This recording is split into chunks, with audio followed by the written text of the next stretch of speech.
The night air over Lagos carried a restless hum, a mixture of ocean wind and the heavy buzz of traffic lights still glowing across the city. In the far corner of Eko Atlantic, floodlights burned like stars, illuminating the race course where machines roared like wild beasts. It was not Europe's Silverstone or Monza, but a makeshift international circuit cut into the belly of Lagos itself, where noise, smoke, and speed fused into something raw. Crowds had gone home, leaving only the hardcore watchers, engineers, and pit crews, their shadows stretching long in the artificial light. Akinwale Hayes, they called him Akin for short, stood in his fireproof suit, pulling down the zipper halfway as he prepared for the midnight shift. His body carried the scars of years, but his eyes were alive, sharp, restless like a gambler who always found one more bet to play. Around him, his crew worked in Yoruba and Pidgin banter, checking tires,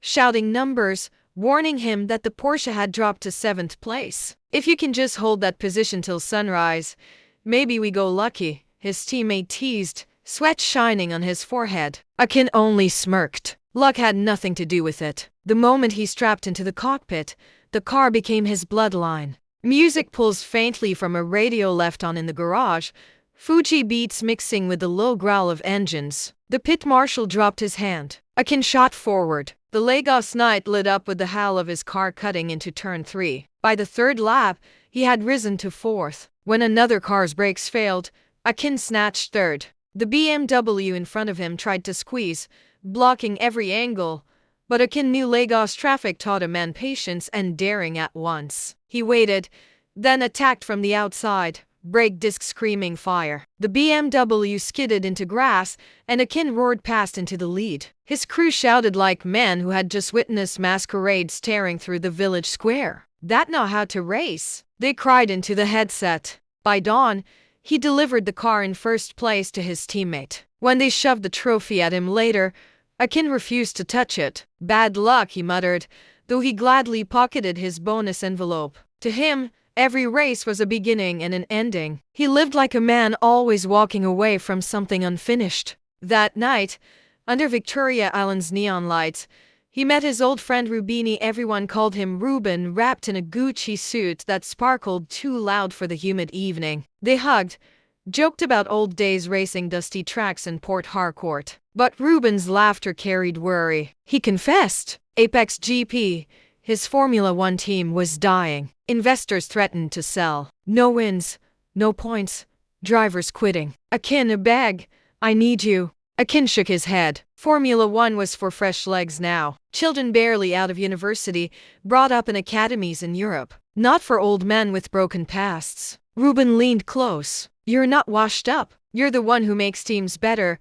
But Akin only laughed, waving him off like a drunk joke. Racing had betrayed him once already, and Lagos had taught him one proverb he never forgot.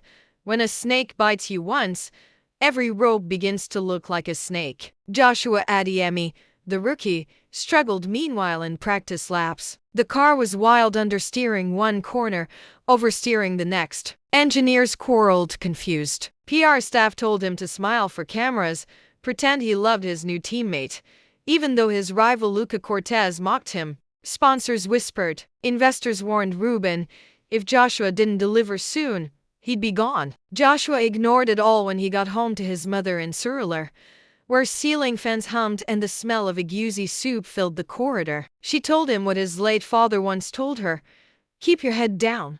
Just drive."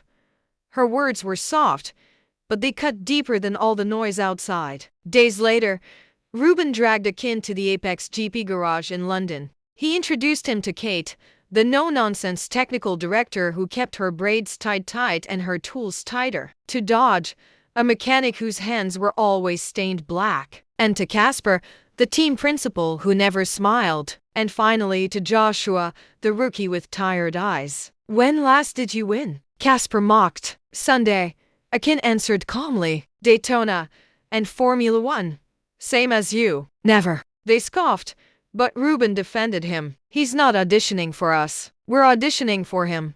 Akin said nothing more. Only this: "If I can't match Joshua's lap within 1 second, I'll disappear quietly." When he entered the car for the test run, Many expected disaster. Joshua's times appeared on the screen. Bets went around that Akin would crash. But when he asked about tire temperature and the engineer replied they were nearly warm, Akin grinned, pushing hard. The car fought him, but he had fought worse: Lagos rain, broken roads, and a pass that nearly killed him. He crossed the line just fractions behind Joshua's best. Silence gripped the garage before murmurs of disbelief spread. He had done it. That day, the world of Formula One gasped when Apex GP announced Akinwale Hayes, once a reckless star 30 years gone, would return to the grid. What followed was chaos.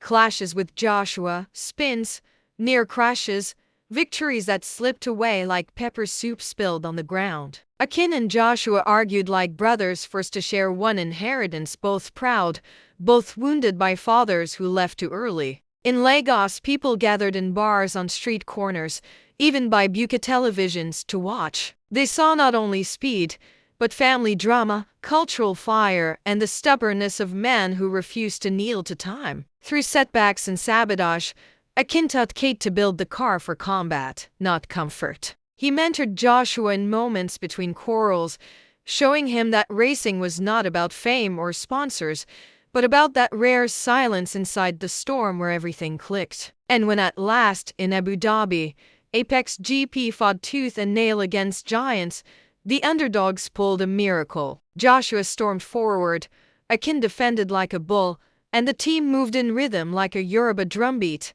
steady and rising. They did not just race. They survived. They proved themselves. And when the final flag waved, when champagne sprayed, when crowds roared, Joshua and Akin lifted the cup together. The boy and the old man. Rivalry turned into kinship. Later that night, when everyone celebrated, Akin slipped away into the dark, as he always did. Another race awaited, another beginning without end. Someone asked his name. Akinwale Hayes. Ever driven Baja? No, we can't pay much. It was never about the money. Engines rumbled again. Lagos, the city of noise and survival, seemed to nod as one more stubborn man chased the road.